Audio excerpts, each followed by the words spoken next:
നമസ്കാരം. Welcome to Geetha's ഭക്തി ഗീതം. വൺ ഡേ വൺ ശ്ലോകം. Shrimad Mahabhagavatam 827th day. Today 49th Shloka of പ്രഥമസ്കന്ധം 8th chapter. For details please see the description box. Geetha's ഭക്തി ഗീതം, ഒരു ദിവസം ഒരു ശ്ലോകം. ശ്രീമദ് മഹാഭാഗവതം, ഇന്ന് 827 ദിവസം. പ്രഥമസ്കന്ധത്തിലെ 8ാമത്തെ അധ്യായത്തിലെ 49ാമത്തെ ശ്ലോകം.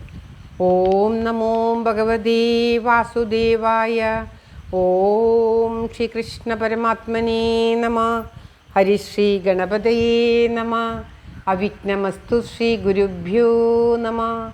ഓം തത്സത്. കൃഷ്ണം നാരായണം വന്ദേ, കൃഷ്ണം വന്ദേ വ്രജപ്രിയം, കൃഷ്ണം ദ്വൈപായനം വന്ദേ, കൃഷ്ണം വന്ദേ പ്രഥാസുതം. ശ്രീപരമാനന്ദനാഥനായ അദ്വൈതദീപമായി, മോക്ഷേക്ഷു വൃന്ദമന്ദാരമായി, കാരുണ്യവാരിധിയായി വിഭൂദേശനാം നാരായണൻ മമ മന്ദത മാറ്റണം. ഓം തത്സത്. ശ്രീമദ് മഹാഭാഗവതം പ്രഥമസ്കന്ധത്തിലെ 8ാമത്തെ അധ്യായത്തിലെ 49ാമത്തെ ശ്ലോകം. അഹോ മേ പശ്യതജ്ഞാനം ഹൃദിരൂഢം ദുരാത്മന, പാരക്കേശൈവ ദേഹസ്യ ബാഹ്യോ മേ ക്ഷൗഹിണിർഹതാ. ഓം തത്സത്. അഹോ മേ പശ്യതാജ്ഞാനം ഹൃദി രൂഢം ദുരാത്മന, പാരക്യസ്യൈവ ദേഹസ്യ ബഹ്യോ മേ ക്ഷൗഹിണിർഹതാ. ഓം തത്സത്. സൂതൻ ധർമ്മപുത്രർ പറയുന്നത് എടുത്തു പറയുകയാണ്. കഴിഞ്ഞ ശ്ലോകത്തിൽ ധർമ്മപുത്രർ ശ്രീകൃഷ്ണ ഭഗവാനെ പോകാൻ അനുവദിക്കാതെ തടഞ്ഞു നിർത്തി. ആര് പറഞ്ഞിട്ടും കേട്ടില്ല. പിന്നീട് ഇപ്രകാരം പറയാൻ തുടങ്ങി കരഞ്ഞുകൊണ്ട് എന്ന് പറഞ്ഞിട്ട് പറയുകയാണ്. ദുര്യോധനൻ പറയുകയാണ്, അഹോ മേ പശ്യത് അജ്ഞാനം ഹൃദി രൂഢം ദുരാത്മന, പാരക്യസ്യ ഏവ ദേഹസ്യ ബാഹ്യഃ, അതായത് ബഹ്യുകളായ എന്നുള്ള ബഹ്വിഹ മേ അക്ഷൗഹിണീർ ഹത. അതായത് അഹോ കഷ്ടം, ദുരാത്മന ദുഷ്ടനായ, മേ എൻ്റെ, ഹൃദി മനസ്സിൽ,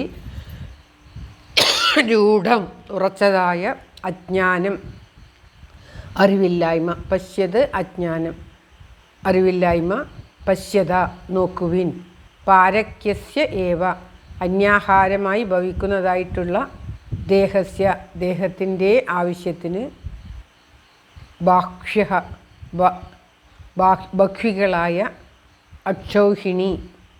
അക്ഷൗഹിണികൾ മേ എന്നാൽ, ഹതാഹ കൊല്ലപ്പെട്ടു. അതായത് ധർമ്മപുത്രർ പറയുകയാണ്, യുധിഷ്ഠിരർ പറയുകയാണ്, കഷ്ടം, ഞാൻ എത്ര ദുഷ്ടനാണ്, ഞാൻ അതിദുഷ്ടനാണ്. എൻ്റെ ഹൃദയത്തിൽ വേരൂന്നി ഉറച്ചിരിക്കുന്ന അറിവില്ലായ്മയെ നോക്കുവിൻ. എല്ലാവരോടും കൃഷ്ണനും മറ്റ് വ്യാസഭഗവാനും മറ്റുള്ള മഹർഷിമാരും സ്വന്തക്കാരും ബന്ധുക്കളോടും എല്ലാവരും ഉള്ളപ്പോൾ പറയുകയാണ്, ഞാൻ എത്ര ദുഷ്ടനാണ്, എൻ്റെ ഹൃദയത്തിൽ വേരൂന്നി ഉറച്ചിരിക്കുന്ന അറിവില്ലായ്മയെ നോക്കൂ. കുറുക്കൻ മുതലായ ജന്തുക്കൾക്ക് ആഹാരമായി തീരാൻ പോകുന്ന ദേഹത്തിനു വേണ്ടി അനേകം അക്ഷൗഹിണി പടകളെ ഞാൻ കൊന്നുവല്ലോ. അക്ഷൗഹിണി എന്ന പ്രയോഗം, അതായത് അക്ഷൗഹിണി എന്നാൽ ഒരു 18 അക്ഷൗഹിണി പടകളാണ് ഈ കുരുക്ഷേത്ര യുദ്ധത്തിൽ പങ്കെടുത്തത്. ഒരു അക്ഷൗഹിണി എന്ന് പറഞ്ഞാൽ ഒരു തേർ, ഒരു ഗജം, 3 കുതിര, 5 ആൾ ചേർന്ന സൈന്യത്തിന് ഒരു പത്തി എന്ന് പറയും. അങ്ങനെ 3 പത്തി ഒരു സേനാമുഖം, 3 സേനാമുഖം ഒരു ഗുൽമം, 3 ഗുൽമം ഒരു ഗണം, 3 ഗണം ഒരു വാഹിനി, 3 വാഹിനി ഒരു പൃതന, 3 പൃതന ഒരു ചമ്മു, 3 ചമ്മു ഒരു അനീഗനി. അങ്ങനെ 10 അനീഗിനി ചേർന്നതാണ് ഒരു അക്ഷൗഹിണി. ഒരുപാട് ജനങ്ങളെയൊക്കെ ഞാൻ കൊന്നില്ലേ, അക്ഷൗഹിണികളെ കൊന്നില്ലേ, എൻ്റെ ഈ ദേഹത്തിന് വേണ്ടിയല്ലേ ഞാൻ ഇപ്രകാരം ചെയ്തത്, ഞാൻ എത്ര ദുഷ്ടനാണ്, എത്ര അറിവില്ലാത്തവനാണ്, എൻ്റെ ഒരു അറിവില്ലായ്മയെ നോക്കുവിൻ എന്ന് പറഞ്ഞുകൊണ്ട് വ്യസനിക്കുന്ന ധർമ്മപുത്രരെ, യുധിഷ്ഠിരനെയാണ് ഇവിടെ കാണുന്നത്. സൂതൻ അത് പറഞ്ഞു തരികയാണ്. ഇപ്രകാരം ശ്രീകൃഷ്ണ ഭഗവാൻ പുറപ്പെടുമ്പോൾ ധർമ്മപുത്രർ ഇപ്രകാരം പറഞ്ഞ് വ്യസനിച്ചു എന്ന് പറയുകയാണ്. ശ്ലോകം ഒരിക്കൽ കൂടി. അഹോമീ പശ്യതാജ്ഞാനം ഹൃദിരൂഢം ദുരാത്മന പാരക്യസ്യൈവ ദേഹസ്യ ബഹ്യോന്മേക്ഷൗഹിണിർഹത. ഓം തത്സത്. സർവത്ര ഗോവിന്ദനാമസങ്കീർത്തനം. ഗോവിന്ദ ഗോവിന്ദ. എല്ലാവരുടെയും നന്മയ്ക്കായി പ്രാർത്ഥിച്ചുകൊണ്ട് ഭഗവാന്റെ സമക്ഷം ഈ ശ്ലോകം സമർപ്പിക്കുന്നു. Geetha Rajan. Thank you for watching.